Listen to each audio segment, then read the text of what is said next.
సంస్కృతి సంపద YouTube channel తరపున అందరికి స్వాగతం. ఉపనిషద్ విజ్ఞానం అనే శీర్షికతో శ్రీ లోకనాథం గారు ధారావాహిక ప్రసంగం చేస్తున్నారు. వారి ధారావాహిక ప్రసంగంలో ఈరోజు 19వ ప్రసంగం చేస్తున్నారు. శ్రీ లోకనాథం గారికి స్వాగతం. ధన్యవాదాలు. ఓం తత్సత్. ఓం గురవే సర్వలోకానాం విషజే భవరోగిణాం నిధయే సర్వవిద్యానాం దక్షిణామూర్తయే నమః. ఓం సర్వగురుభ్యో నమః. పరిపూర్ణ పరబ్రహ్మ స్వరూపులైన ప్రియాత్మ బంధువులారా వందనములు. మనము అమృత బిందూపనిషత్తులోని మంత్రములను గురించి వాటి వివరణల గురించి తెలుసుకుంటున్నాము. ముందు మంత్రములో అవస్థాత్రయమును అతిక్రమించిన వానికి జనన మరణ ఆది ప్రవాహ రూపమగు సంసార దుఃఖము సమూలంగా నశించి కైవల్య మోక్షాన్ని పొందుతాడని శృతి ద్వారా మనం తెలుసుకున్నాం. అవస్థాత్రయం అంటే జాగ్రత్త, స్వప్న, సుషుప్త్యావస్థలని, ఆ అవస్థలకు తనకు ఏమీ సంబంధం లేదని, తాను సాక్షి మాత్రముగానే ఉంటున్నానని, మరి ఆ అవస్థల్లో జరిగినటువంటి కలాపాలన్నీ కూడా స్థూల సూక్ష్మ కారణ శరీరాలకే సంబంధించినవని, సాక్షీభూతుడే అని నేను శృతి బోధన వల్ల ఆ సాక్షీభూతమై ఎల్లప్పుడూ చైతన్య పురుషుడై ఉన్నాను అని మంత్రం మనకు బోధించింది. తదుపరి ఆ పరమాత్మ సముద్రముల యందున్నవాడై చంద్ర జలచంద్రుల వలె ఏకానేకములుగా తోచుచున్నాడని శృతి చెప్తుంది. ఏమిటంటే ఏక ఏవహి భూతాత్మా భూతే భూతే వ్యవస్థితః ఏకదా బహుధా చైవ దృశ్యతే జలచంద్రవత్. భూతాత్మ, ఆ ఉంటున్నటువంటి పరమాత్మ ఆత్మస్వరూపము ఏక ఏవహి, ఒక్కడే సుమా, ఒక్కడే ఉన్నాడు. ఆ పరమాత్మ సహా ఆ పరమాత్మ ఒక్కడే. భూతే భూతే, రకరకాలైనటువంటి ప్రాణులందు, ప్రతి ప్రాణి యందు వ్యవస్థిత ఉంటున్నవాడై ఏకదా ఒక్క విధంగాను జలచంద్రవత్, జలపాత్రల ఎందని చంద్రుని వలె బహు విధాలుగా దృశ్యతే కనపడుతున్నాడంతే. ఏమిటి? అనాదిగా ఉండు బింబభూతుడగు పరమాత్మ ఒక్కడే. అనేక ఆత్మలు లేవు, ఉన్నదేమో ఒక ఆత్మే. కానీ ఆ పరమాత్మ అజ్ఞానం వలన వేరువేరుగా భిన్న భిన్న స్వరూపాలుగా భిన్న ఆత్మలుగా కనిపించుతున్నాడు, తోచుతున్నాడు. వినండి, జాగ్రత్త ఆలోచించి మనము విచారణ చేస్తే యథార్థమైనటువంటి విషయము గోచరమవుతుంది. అనేక ఆత్మలు లేవు, ఉన్నది ఒకటే ఆత్మ. అయితే సకల భూతాల యందు ఈ ఉపాధులందు ప్రతిబింబించి వేరువేరైన ఆత్మలుగా అనేక ఆత్మలుగా గోచరించుతున్నాడు. కానీ ఉన్నది ఒకటే. అది ఎట్లా అట్లా కనిపిస్తున్నాడంటే సోదాహరణ దృష్టాంతపూర్వకంగా చెబుతున్నారు ఇక్కడ శృతి మాత మనకు. ఆకాశమున చంద్రుడు ఒకటే కదా, ఏమన్నా చంద్రులు ఎక్కువ మంది ఉన్నారా? లేదు, ఒకటే చంద్రుడు మనకు కనిపించేది. ఆకాశంలో ఉండేది ఒకే చంద్రుడు. అది అందరికీ తెలిసిన విషయమే, యథార్థము. బహుచంద్రులు లేరు. ఏ 10 మందో 20 మందో ఎంతో మంది చంద్రులు అయితే లేరు. ఆ బింబమైన చంద్రుడు ఒకడే. కానీ భూమి మీద ఉన్నటువంటి ఈ తటాకాది వివిధ ఉపాధులందు వివిధ జలముండే ప్రతి చోట కూడా ఆయన ప్రతిబింబించి వివిధ రూపాలుగా ఉన్నట్లే కనిపిస్తున్నాడు. కానీ ఒకడే. ఒక కుండ అనుకోండి, ఒక తటాకం అనుకోండి, ఒక బావి అనుకోండి, ఒక చెరువు అనుకోండి, లేదా రకరకాలైనటువంటి ఈ పాత్రలో కడవలో లేకపోతే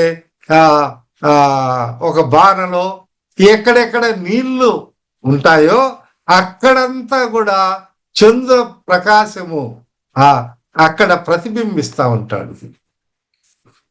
అయితే ఈ ప్రతిబింబాలు వాస్తవమా యథార్థమా అని మనం ఆలోచిస్తే ఇవి కల్పితములే అని తెలుస్తుంది.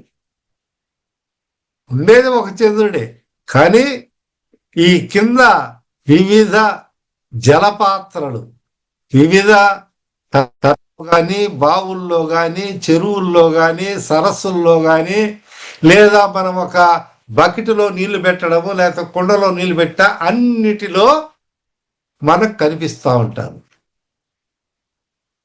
ఇంకా కొంచెము మనము సుదీర్ఘంగా పోతే ఆ నీళ్లను కదిలించామనుకో చంద్రుడు కూడా కదులుతూ ఉన్నట్టు కనిపిస్తాడు. చంద్రుడు కదులుతున్నాడా? లేదు, కదలడం లేదు. అక్కడ ఆకాశం వైపు చూస్తే కదలడం లేదు. కానీ ఈ జలపాత్రలలో అలల్లో ఉన్నప్పుడు లేదా ఆ నీళ్లు అటు ఇటు తరంగాల ఎక్కువ తరంగాల తాకిడికి అటు ఇటు కదిలినట్టు భ్రమిస్తాం మనం. ఇది అందరికీ తెలిసిన విషయమే. కాబట్టి ఇంకా కొన్ని విషయాలు మనం గమనిస్తే మనం పోతూ ఉంటాం. ఆ వేగంగా అతి వేగంగా పోయినప్పుడు బయటకు చూస్తే రైలు పోతుంది, కానీ ఈ చెట్లు వెనకుండే అక్కడుండే స్తంభాలు అవి కదిలిపోతున్నట్లుగా కనిపిస్తాయి. అవునా కదా? కానీ అవి కదిలిపోతున్నాయా? కదలడం లేదు. అవి అక్కడనే ఉన్నాయి. రైలు మాత్రము సాగిపోతున్నది, వేగంగా పోతున్నది. ఆ వేగానికి మనకు ఇది ఒక భ్రాంతి, ఒక భ్రమ కలిగి మనకు అట్లా కనిపిస్తున్నది. కానీ స్పష్టంగా ఈ గోచే ప్రతిబింబాలంతా కల్పితమేను.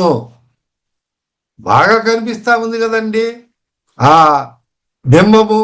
మీరు కల్పితం అంటారే, ఎట్లా కనిపిస్తా ఉంది? బింబమేమో కనిపిస్తా ఉంది, కాదనడం లేదు. కానీ అది యథార్థమా అని మనం ఆలోచన చేస్తే అక్కడ ఉండే ప్రతిబింబము భ్రాంతి, కల్పితం. బింబమేమో ఆ చంద్ర బింబమేమో యథార్థం. ఈ భ్రాంతి వల్ల మనకు అనేక ఆత్మలుగా ఉన్నాయి, చాలా ఆత్మలు ఉన్నాయి అని అనుకుంటున్నాం. కానీ ఉన్నది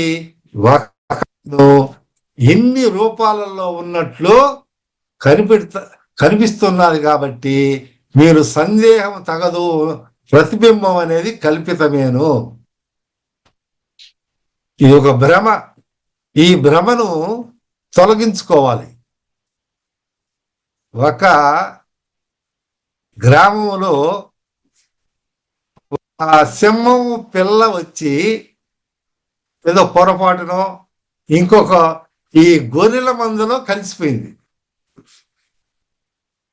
ఆ కుటుంబంలో ఉన్నటువంటి గ్రామంలో ఈ గొర్రెలు ఎన్ని ఉంటే ఆ పొరపాటును వచ్చి ఆ సింహం పిల్ల చిన్నదిగా ఉన్నప్పుడు వచ్చేసి ఈ గొర్రెల్లో కలిసిపోయింది.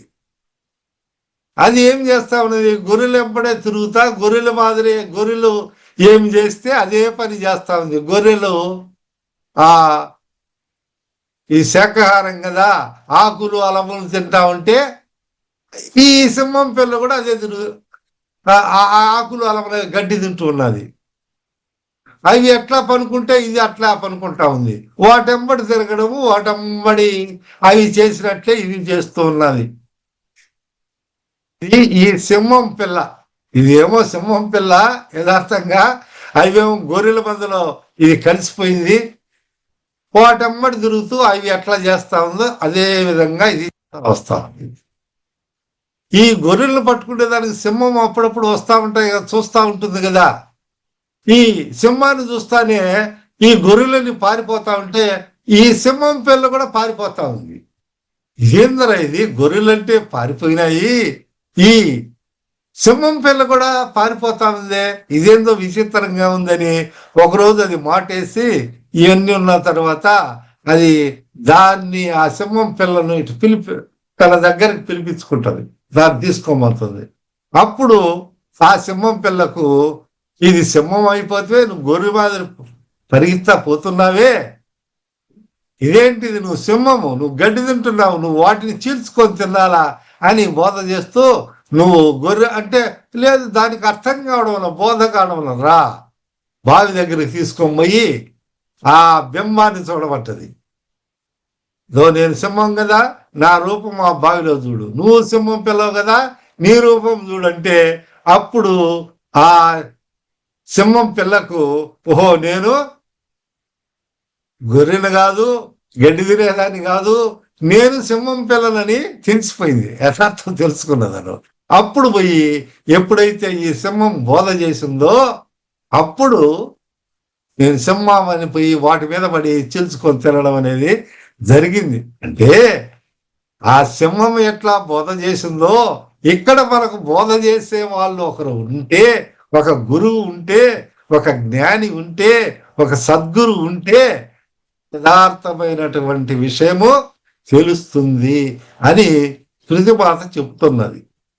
అట్లా ఎవరికన్నా జరిగిందా ఏమి అని అంటే అవును. పూర్వకాలమున నిదాగుడనే ఒక మునీంద్రుడు ఉన్నారు. వారు సకల శాస్త్ర పారంగతులైనటువంటి భృగు మహర్షి దగ్గరికి పోయి ఆ కాలంలో ఏంటి ప్రణిపాత సాష్టాంగ నమస్కారం చేసి, ఓ గురువర్య నాకు ఈ ఆత్మ విద్యను నేర్పించండి అని అడుగుతారు. అప్పుడు వారు ఈయన యొక్క వినయ విధేయతలు అన్ని చూసి వారికి బోధిస్తారన్నమాట. ఆ బోధనలో ఏమిటంటే పంచభ్రమ నివృత్తి నిరూపణం అని వారు బోధిస్తారు. పంచభ్రమ నివృత్తిని, ఈ భ్రమలనేటి 5 రకాలుగా ఉన్నాయి నాయన. భేద భ్రమ, కర్తృత్వ భ్రమ, అంటే భేద భ్రమలో నువ్వు వేరు నేను వేరు, భేదం ఉంది, తేడా ఉంది, అట్లా ఈ భేద భ్రమ.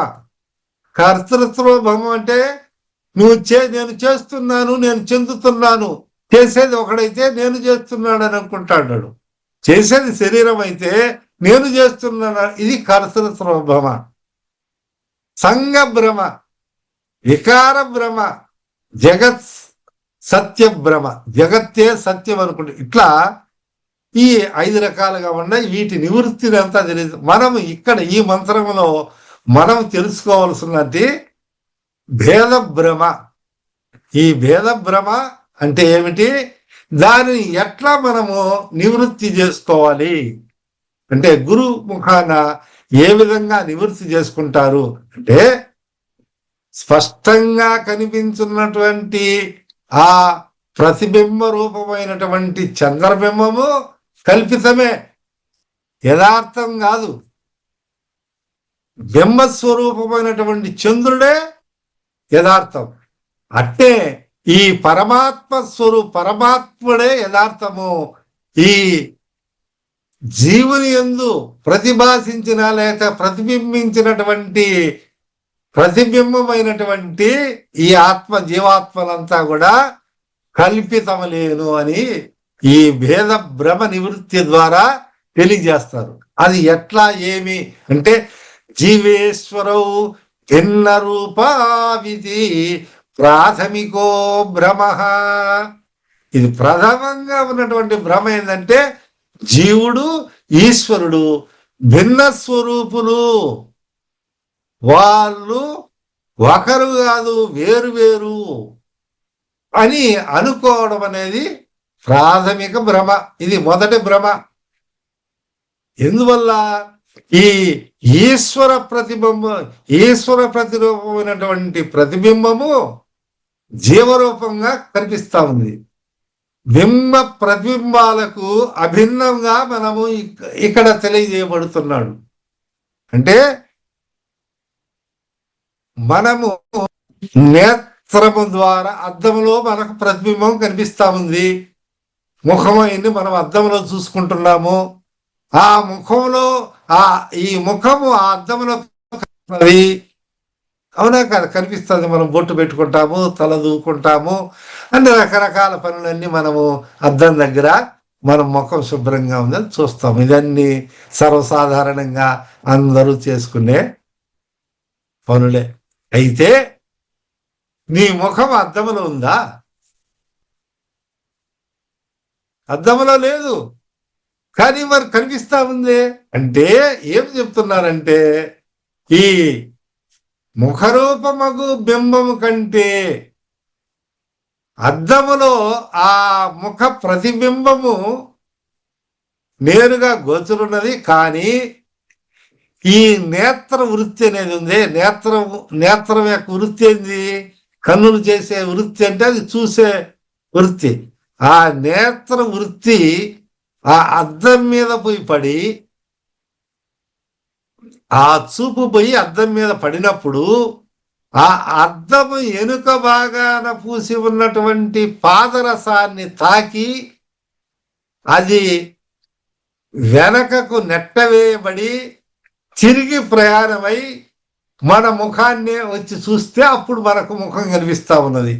ఇది సైన్స్ అనే వాళ్ళకు, సైన్స్ కొంచెం పరిజ్ఞానం ఉన్న వాళ్ళకు బాగా తెలిసినటువంటి విషయం.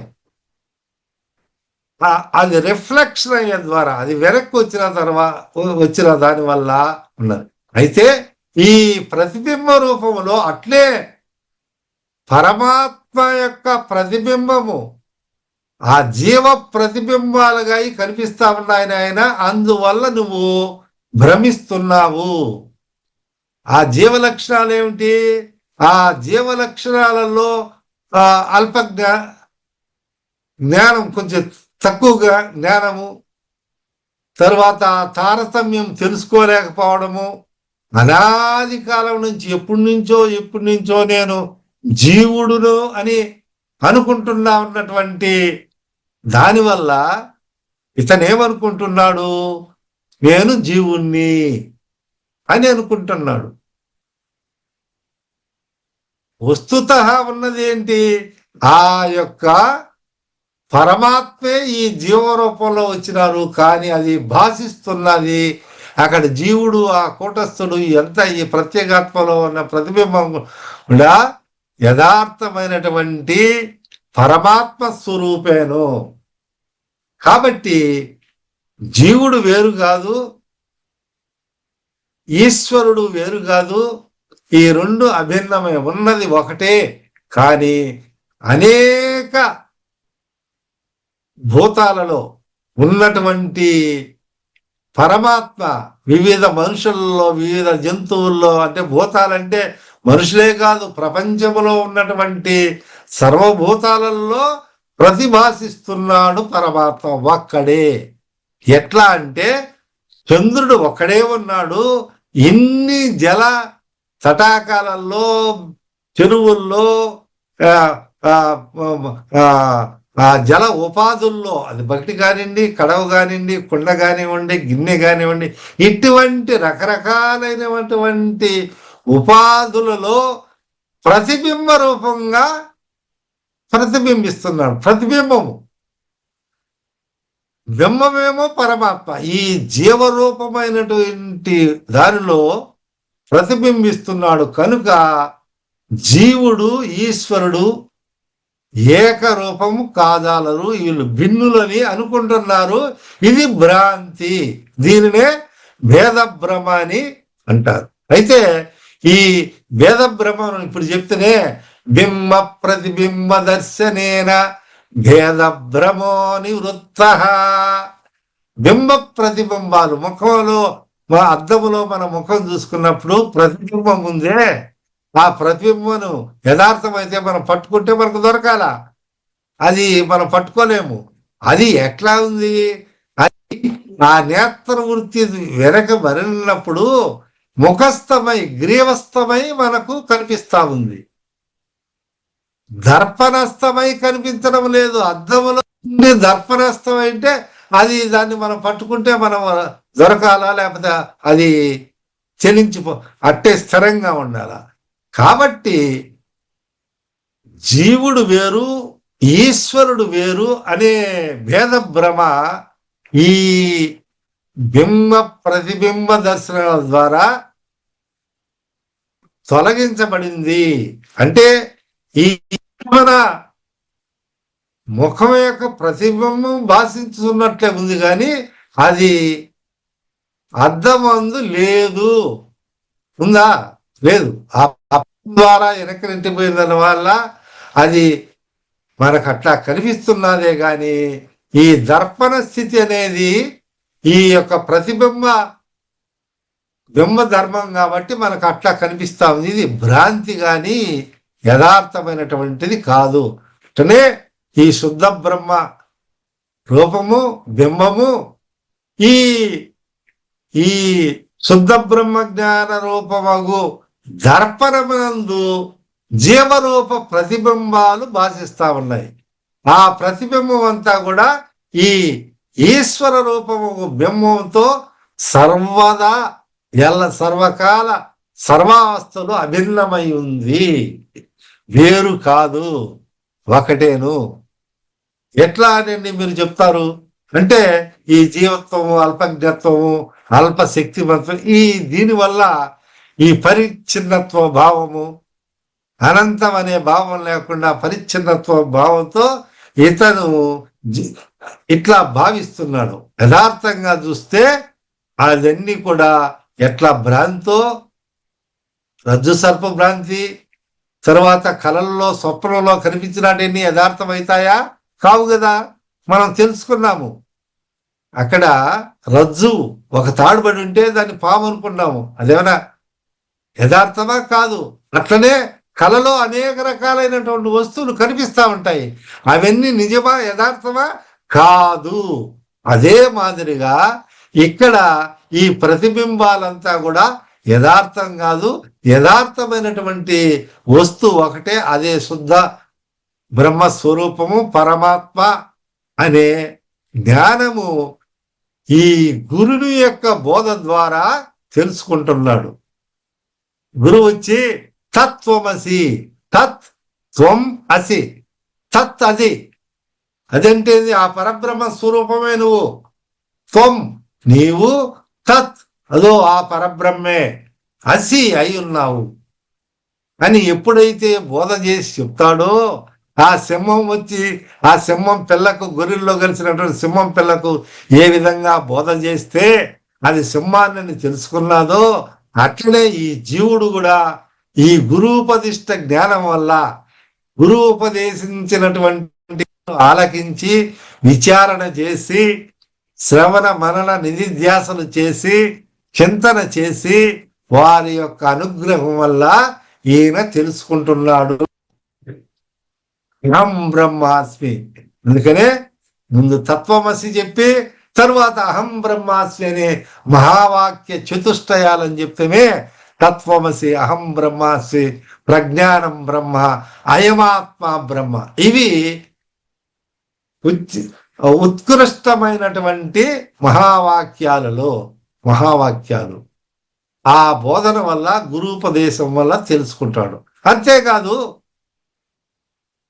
ఈ నాయనా క్షేత్రములో ఉండే నువ్వు క్షేత్రజ్ఞుని నేను అని చెప్తాడు. క్షేత్రజ్ఞం చాపి మాం విద్వి సర్వక్షేత్రేషు భారత. ఓ భారత, ఓ అర్జున, నువ్వు తెలుసుకో. ఇదం శరీరం. ఈ శరీరంలో ఉండే ఈ శరీరం వేరు, ఈ శరీరమే క్షేత్రము. అందులో ఉన్నటువంటి క్షేత్రజ్ఞుని నేను. క్షేత్రజ్ఞం చాపి మాం విద్ధి సర్వక్షేత్రేషు భారత. సర్వక్షేత్రాలలో, సర్వశరీరాలలో, సర్వ ఉపాధుల్లో ఉన్నటువంటి వాడిని నేనని నువ్వు తెలుసుకొని భగవద్గీతలో 13వ అధ్యాయంలో 13వ శ్లోకంలో బోధించడం అనేది క్షేత్రజ్ఞ విభాగ యోగం అని విపులంగా అక్కడ కృష్ణ పరమాత్మ బోధించి చెప్తారు. కాబట్టి వీటిని అన్నిటి కూడా మనము విచారణ చేస్తే అప్పుడు పరమాత్మ కంటే జీవుడు అన్యంగా లేడు. ఏమిటి? బింబ ప్రతిబింబాలు దృష్టాంతాదులే కానీ విచారణ చేస్తే యథార్థం అనేది తెలుసుకున్న తర్వాత జీవేశ్వరులకు అభేదం సిద్ధిస్తుంది. జీవుడే దేవుడు, దేవుడే జీవుడు. ఈ రెండిటికి తేడా లేదు. ఇంతకుముందు చెప్తామే వడ్ల గండల వరి గింజ అంటారు, కొంతమంది వడ్ల గింజ అంటారు. దాని పొట్టును తీసేస్తే, దాని మీద ఉన్నటువంటి పొరను తీసేస్తే బియ్యపు గింజట్లో సూక్ష్మములో మోక్షం అంటారే నాయన. ఉన్నదంతా ఒకటేను, రెండు లేదు. అట్లా భాషిస్తాంది, నీకు అట్లా భ్రమ కనిపిస్తాంది. కానీ ఆయనే. ఎందుకు? ఈ శరీరము ఎంత జడమైనటువంటి చైతన్యమైనదంటే పరబ్రహ్మ, చైతన్య స్వరూపం ఆయన. కాబట్టి ఆయన భాషిస్తున్నాడుగా, ప్రతిబింబిస్తున్నాడు. కాబట్టి ఇక్కడ కదలిక ఎన్ని ఉన్నది కానీ లేదంటే లేదు. కాబట్టి ఈ జీవేశ్వరులకు అభేదము సిద్ధిస్తుంది. దాని చేత ఈ భేద భ్రాంతి అనేది తొలగిపోతుంది. ఇది భృగు మహర్షి వారు ఆ నిదాగుని మహానీయునికి, మహాముని వారికి బోధించినటువంటి విషయము. ఇక్కడ మనకు అదే విషయాన్ని అమృత బిందోపనిషత్తులో కూడా చాలా స్పష్టంగా బోధించున్నారు. కాబట్టి ఈ అభేదత్వాన్ని తెలుసుకొని బ్రహ్మానందముతో అందరూ విరాజిల్లాలని ఆ విధంగా విచారణ చేసి ఉపనిషత్ మాత తెలియజేసినటువంటి విషయాలంతా చక్కగా మీరు తెలుసుకోవాలని. హరి ఓం తత్సత్. ఉపనిషత్ విజ్ఞానం శీర్షిక ద్వారా శ్రీ లోకనాథం గారు కావించిన ధారావాహిక ప్రసంగానికి ధన్యవాదాలు. ధన్యవాదాలు.